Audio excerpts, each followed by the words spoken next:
यदि ये सीआरआर को बढ़ा देगी तो क्या होगा, जो मार्केट में पैसा ज्यादा है ना उसका इनफ्लो, तो वो कम हो जाएगा। कम कैसे हो जाएगा, क्योंकि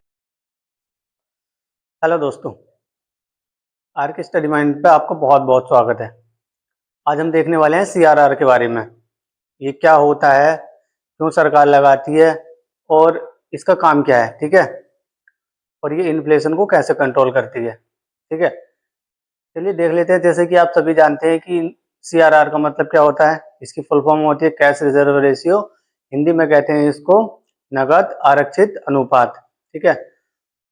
जैसे कि इसका ये होती क्या, जैसे ये बैंक, जो वाणिज्यिक बैंक होते हैं, वाणिज्यिक बैंक बैंकों को अपने एनडीटीएल मतलब net demand and time liability, इसका एक भाग आरबीआई के पास नगद रूप में रखना पड़ता है, ठीक है। जैसे कि मान लो ये कोई बैंक है, जैसे एसबीआई मान लो, ठीक है, ये है, और एक ये है आरबीआई, ठीक है। तो जैसे मान लो एनडीटीएल इसका कितना है इस समय, एनडीटीएल इसका एनडीटीएल है इस समय मान लो 100 रुपए, ठीक है, 100 रुपए। तो जैसे अभी करंट में कितनी है सीआरआर, लगभग 4.5%, ठीक है। तो इसमें से क्या करेगी, ये आरबीआई के पास रख देगा इसमें से 4.5 रुपए, ठीक है, 4.5 रुपए। अब इसके पास कितना बचा, इसके पास बचा 95 रुपए 50 पैसे, ठीक है। तो अब ये चाहे इसको इन्वेस्ट करे या लोन के रूप में दे दे, ठीक है, कंपनी इसको व्यापारियों को या किसी को भी, ठीक है, इतने का ये यूज कर सकती है।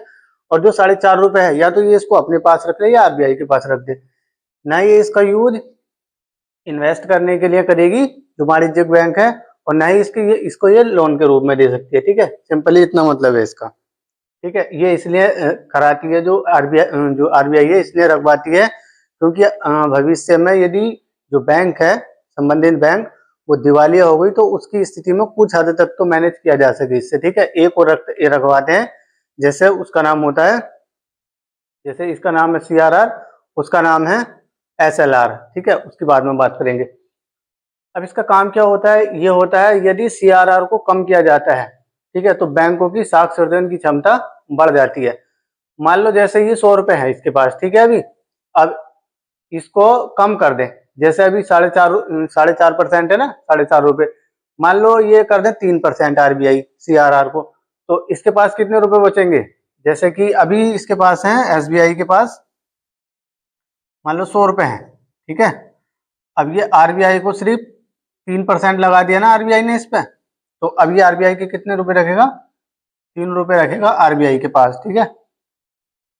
तो अब क्या होगा, अब इसके पास बचेंगे 97 रुपए, ठीक है, 97 रुपए वाणिज्यिक बैंक के पास अब, ठीक है, इतने रुपए बचेंगे। तो इसका मतलब यह है कि सिर्फ हमको 3 रुपए रखने पड़ते हैं एसबीआई के पास, उसके आरबीआई के पास, और जो वाणिज्यिक बैंक है उसके पास है 97 रुपए, ठीक है।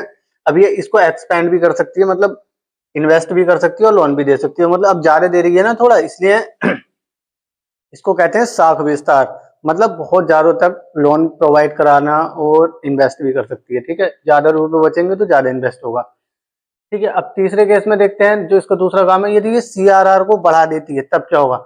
यदि ये सीआरआर को बढ़ा देगी तो क्या होगा, जो मार्केट में पैसा ज्यादा है ना उसका इनफ्लो, तो वो कम हो जाएगा। कम कैसे हो जाएगा, क्योंकि बैंक मान लो, बैंक अब ये है जैसे एसबीआई है मान लो, ठीक है, जो सीआरआर है, सीआरआर इसको बढ़ा दिया, मान लो 8% कर दिया, ठीक है, 8%।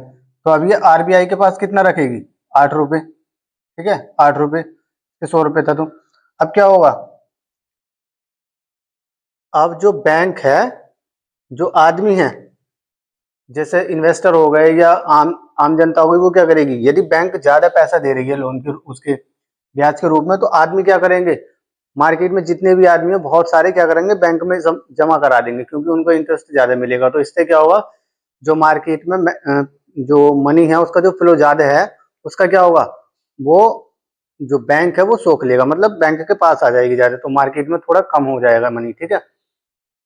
और इसको क्या कहते हैं, इसको साख संकुचन, ठीक है, कहते हैं। अब देख लेते हैं कि इसकी जो रेट होती है वो क्या होती है। इसकी मेनली रेट, एक तो प्रेजेंट में अभी क्या है, वो है लगभग 4.5%, ठीक है।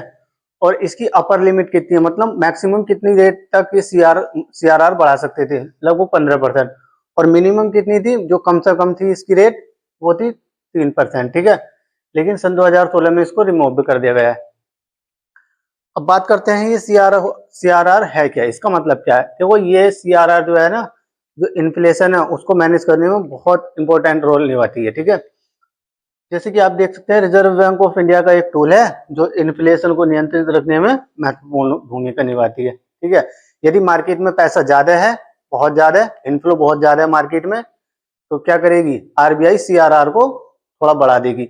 यदि मार्केट में कम है पैसा, तो ये सीआरआर को डिक्रीज कर देगी। ठीक है, चलो वीडियो में बने रहने के लिए बहुत बहुत धन्यवाद आपका। Thank you.